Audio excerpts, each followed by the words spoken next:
Welcome sa Alvic Movie Recap ang istorya. Itatampok natin ay pinagbibidahan ni Nicolas Cage bilang si Cameron Poe na na-discharged sa serbisyo bilang scout ranger ng maraming taon. Para i-enjoy ang sarili, sinupresa nito ang asawa, si Trisha Poe na nagtratrabaho sa isang bar sa Alabama. Sa pagkikita ng dalawa, labis ang kasiyahan at kasabikan sa muli pagkikita. At sa araw na iyon ay nagdadalantaw pa si Trisha. Habang sweet ang dalawa, isang lalaki lasing ang lumapit sa kanila na tila may masamang intensyon. Pilit na inaaway ng lasing si Cameron Poe. Ngunit pinilit itong iwasan ni Cameron para hindi na lumala pa ang sitwasyon. Kinagabihan papauwi na sila sa kasagsagan ng ulan, papasakay ng sasakyan, ay inabangan sila ng lalaki na kaaway niya sa bar. Sa gitna ng komosyon, dalawa pang kaibigan ng lalaki ang sumali sa gulo at nagmadali tumawag si Trisha ng tulong sa bar. Dahil sanay si Cameron sa laban bilang isang dating scout ranger, nagawa niyang mapabagsak ang mga ito. Sa kasamaang palad, nasawi ang isa sa mga lalaki dahil sa aksidenteng suntok na tumama sa maselang bahagi ng ulo nito. Dahil dito kinasuhan si Cameron ng homicide at sa kabila ng pagtatanggol sa sarili, hinatulan siya ng 7 hanggang 10 taong pagkakakulong. Sa kulungan, labis siyang nanabik sa kanyang magina, lalo na't hindi niya nasilayan ang paglaki ng kanyang anak na si Casey. Sa loob ng mga taon ng pagkakakulong, habang nalaki si Casey tanging sulat lang ni Trisha at larawan ng kanyang anak ang nagsilbing inspirasyon ni Cameron para magpatuloy sa buhay. Si Mike ang kasama ni Cameron sa selda at naging kaibigan nito. Iniinda rin Mike ang sakit niya diabetic at nangangailangan lagi ng insulin.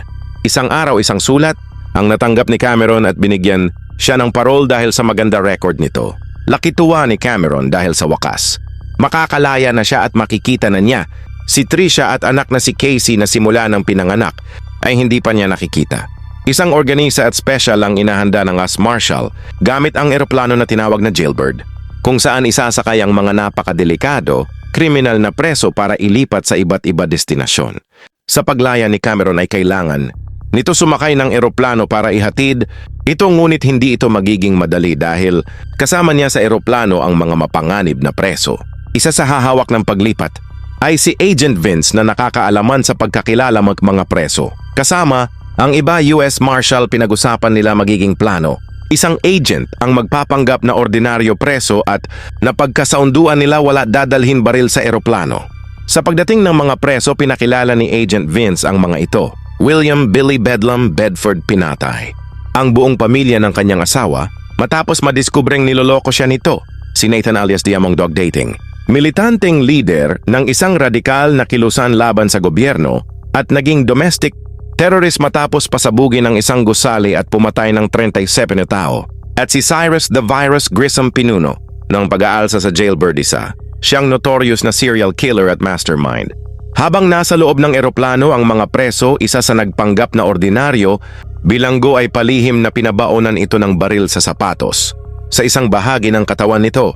Habang tahimik ang lahat sa biyahe, habang nakapusa sa upuan ng eroplano at bantay sarado ng mga guards, nagkunwaring kalmado si Cyrus, ngunit sisimulan na nito pag-aaklas. Pero hindi alam ng mga tauhan ng gobyerno na may itinagong manipis at matibay na alambre siya sa kanyang kamay, nakatago sa pagitan ng palad at balat para buksan ang kanyang posas. Isa pa sa mga preso ay naglabas ng maliit na lalagyan ng gas mula sa kanyang bibig at ginamit ito para silaban ang katabi nito upang maging sanhi ng kaguluhan hanggang sa makuha ang lock ng cage at mabuksan ang mga ito. Nakawala si Nathan, sinugod nito ang jail guard. Gamit ang posas, sinaksak nito sa leeg. Nagmamadaling bumaba ang warden at mga jail guard para buksan ang lock ng cage at pigilan ang lumalalang kaguluhan. Ngunit huli na, nakalabas na si Cyrus. Sa kabilang dulo ng eroplano, lumabas ang co-pilot upang silipin ang nangyayari. May dala siyang baril, pero hindi niya alam na inaabangan na siya ni Cyrus. Mabilis ang kilos ng kriminal. Nagkaroon ng agawan ng baril at sa gitna ng tensyon, 2 preso ang tinamaan ng ligaw na bala. Sa kamalasan, naagaw ni Cyrus ang baril at walang pag-aalinlangang pinaputukan ng co-pilot, tuluyan ng bumagsak ang order sa loob ng Jailbird. Ang kontrol na kay Cyrus na buong eroplano.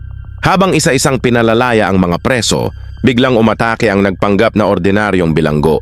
Mabilis nitong binunot ang baril na lihim na itinago sa katawan. Hinostage niya ang isang preso Tinutukan ito sa ulo, isang desperadong paraan para pigilan. Ang plano ni Cyrus, nagkaroon ng tensyon, napatigil ang lahat. Umagaw ng atensyon, ngunit si Cyrus hindi nag-atubiling kumilos. Sa isang iglap, pinaputukan ng walang habas ang agent, tuluyang napatay. Sa paglapag ng eroplano sa Carson City, kung saan may magaganap na palitan ng mga bilanggo, samantala, si Cameron Poe ay maingat at palihim na kumilos. Kinuha niya ang sound recording device mula sa katawan ng napatay na undercover DEA agent na si Willie Sims ang nagpanggap na preso. Nilagyan niya ito sa loob ng damit ng bagong pasaherong preso sa dibdib na nakuha nito sa nagpanggap at napatay na preso. Layuning nito maiparating sa mga autoridad ang katotohanan na hawak na ng mga preso ang eroplano. Kapalit ng mga bagong preso ay ang mga bihag na sina Jail Guard Bishop, ang co-pilot at isa pang guwardya. Isa sa mga bagong preso na isinakay ay marunong magpalipad ng eroplano, kaya ito ang pinaupo sa cockpit upang palitan ng piloto. Tinanggal pa nito ang responder ng eroplano para hindi sila ma-detect. Habang inililipat ang bagong preso papasok ng eroplano, biglang nalaglag ang sound recording device mula sa loob ng damit. Agad itong umagaw ng atensyon ng mga pulis. Naging hudyat ito ng kahina-hinalang pangyayari, dahilan upang subukan ng mga pulis pigilan ang pag-alis ng eroplano. Ngunit nakatunog agad si Cyrus, kaya't nang lalapitan na siya ng isa sa mga pulis upang sitahin, walang pag-aalinlangan niya itong binaril. Nagkaroon ng kaguluhan sa paligid, kaya't mabilis siyang bumalik sa loob ng eroplano upang ituloy ang pagtakas. Samantala, isa sa mga kulungan na nilipatan ni Cyrus, isang inspeksyon, ang ginawa na tuklasan ni Agent Vince Larkin mula sa mga clue sa litrato na sina Cyrus at ang buong grupo ng mga preso ay may planong magkita sa Carson City. Sa pagtakas ng jailbird sa Carson City, labis ang pagkadismaya ng US Marshals matapos mabigong pigilan si Cyrus at ang iba pang notorious na preso. Samantala, habang papunta ang mag-ina ni Cameron Poe upang salubungin ang kanyang paglaya, isang masamang balita ang bumungad sa kanila. Hindi pa nila makakasama si Cameron. Nasangkot kasi ang eroplanong sinasakyan nito sa madugong pagtakas ng mga pinakamapanganib na bilanggo. Sa investigasyon ni Agent Vince Larkin sa record ni Cameron Poe, doon niya napansin ang kahina-hinalang kilos ni Poe. Imbes na samantalahin ang pagkakataong makalabas ng eroplano, noong nasa Carson City na sila, pinili pa nitong manatili sa loob. Lalo pang tumibay ang hinala nito sa palihim na paglagay ng sound recording device sa isang preso na hindi ordinaryong preso si Poe. Sa malalim na pagsusuri, nalaman niyang ang pagkakakulong ni Cameron ay dahil lamang sa self-defense. Ipinagtanggol lang nito ang kanyang asawa sa isang lasing na sumugod sa kanila. Matagal nang hindi magkasundo sina Agent Vince Larkin at Agent Duncan Malloy. Sa bawat operasyon, tila ba laging kontra si Malloy sa mga plano ni Vince. At sa sitwasyon ng jailbird, hindi naging iba ang ihip ng hangin. Kaya't sakay ng helicopter ng DEA, nagdesisyon si Agent Malloy na habulin ang jailbird sa ere. Nakaalerto na ang mga armas, handa nang pasabugin ang buong eroplano. Ngunit si Vince hindi pumayag. Buong lakas niyang kinumbinsi ang mga ito. May mga inosente pa sa loob. Mga crew, isang babaeng gwardya, at ang mismong si Cameron Poe. Inutusan ni Nathan si Cameron Poe na pumunta sa cabin ng eroplano para tumulong. Ngunit sa kanyang pagpasok, napansin nila ang bangkay ni Joe. Nagkaroon ng ideya si Cameron. Palihim niyang isinulat sa loob ng damit ng bangkay ang isang mensahe, lalapag ang eroplano sa Lerner Airfield. Matapos nito, itinapon nila ang bangkay mula sa eroplano bilang paraan ng pagtatapon ng ebidensya. Bumagsak ito sa isang nagdaraang kotse sa highway, dahilan para mapansin ito ng mga autoridad. Kagad tumawag sa radyo si Vince kay Agent Duncan Malloy upang ibalita na ang jailbird ay lalapag sa Lerner Airfield. Ngunit tulad ng dati, hindi naniwala si Malloy. Nagdesisyon si Agent Vince na kumilos mag-isa. Sakay ng sasakyan, agad siyang bumiyahe patungong Lerner Airfield sa pag-asang aabutan pa ang jailbird bago ito makalipad muli. Dahil desperado paglanding ng jailbird sa Lerner Airfield, itinuloy pa rin nila ang paglanding. Tumama ang eroplano sa lupa ng napakabilis, halos sumabog sa lakas ng impact, pero nagawa pa rin nilang itigil ito sa huling segundo. Nagsimulang gumalaw ang mga preso upang ipatupad ang plano ni Cyrus. Layunin nilang makipagkita sa mga kasabwat at magpalit ng sasakyang panghimpapawid para tuluyang makatakas. Pero hindi naging maayos ang lahat. Sa mismong paglapag, bumungad sa kanila ang isang abandonadong paliparan. Galit na galit si Cyrus malinaw na may sablay sa plano.